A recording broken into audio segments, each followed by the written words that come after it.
This is a reading from Modern Saints by Anne Ball. 13. Saint Mary Mazzarello. Saint Mary Domenica Mazzarello, F.M.A., born 1837, died 1881 in Italy at the age of 44. An illiterate peasant woman from the Piedmont region of Italy, Mary Mazzarello founded one of the largest religious orders for women, an order dedicated to the education and care of the young.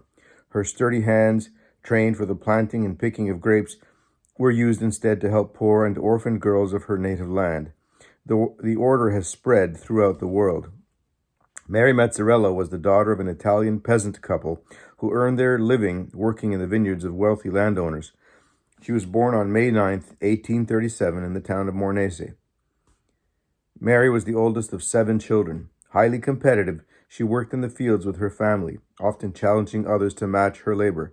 She had a keen sense of humor and was physically attractive.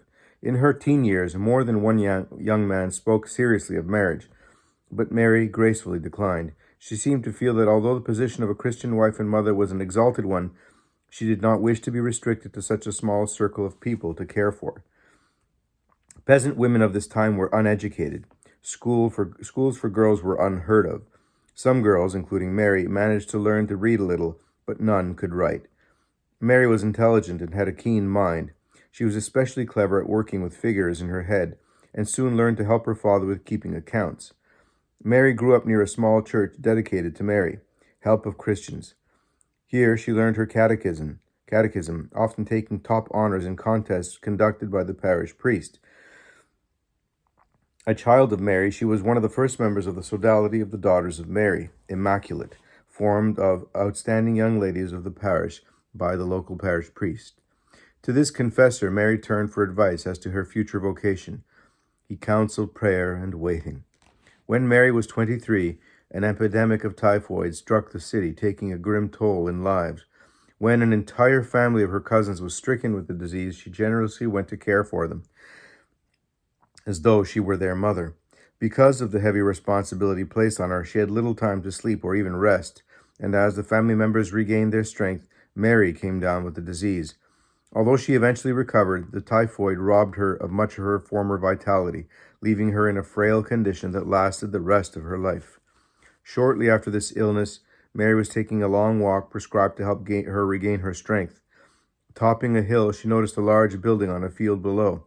A group of religious sisters were playing with the village girls. Mary blinked, and the scene disappeared, leaving only the empty field.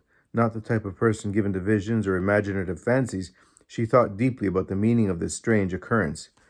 In Turin, the saintly priest Don Bosco also had a vision. He saw himself in the center of a large square of the town, surrounded by ragged, unkempt girls.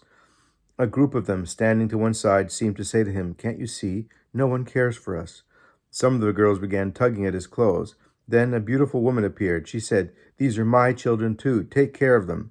During the fall of 1864, Don Bosco took a group of his boys from Turin on a camping trip to Mornese. He had already heard of the little group of 15 women who formed the Daughters of Mary Immaculate. Here, Don Bosco met Mary Mazzarello. The 15 young women had already begun to live a religious life. Their work was the care and training of the local village girls. They taught the girls sewing and other domestic skills and gave them religious instruction.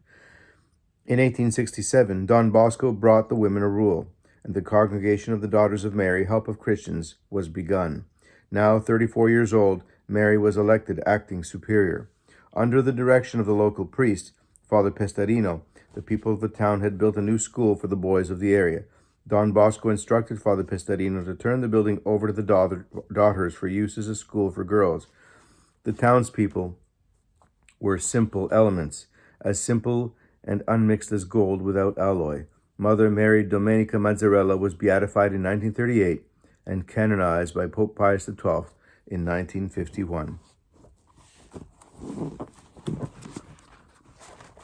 Here she is.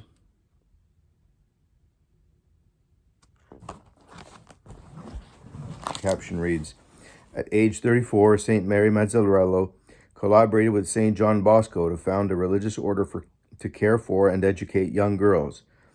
At age 35, Mary Mazzarello began to learn to read and write. This painting is a close likeness of her.